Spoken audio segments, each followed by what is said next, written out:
Ve studiu teď už mohu přivítat jednu z faninek české výpravy a zajímalo by mě pochopitelně, jak je prozatím spokojena s výkony českých reprezentantů.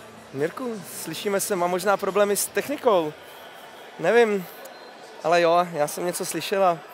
Mirku, já vůbec nevím, já tomu frontu vůbec nerozumím. Já tady dřu jenom od slunka do slunka. Hele, mě to baví hrozně moc. Tady jsou primoví lidičky. Já bych chtěl hlavně pozdravit tady Kamču, ahoj Kami, Míru, ahoj Míro. Pak bych chtěla pozdravit ještě Martina, ahoj Martio. No a hlavně naše Adry, ahoj Adry. Co vás tady zatím na londýnských hrách nejvíce překvapilo? Mě vůbec nic, Míro. Možná ty, trošku ses mě zalíbil, Míro. No, já nevím, jestli to můžu takhle říct.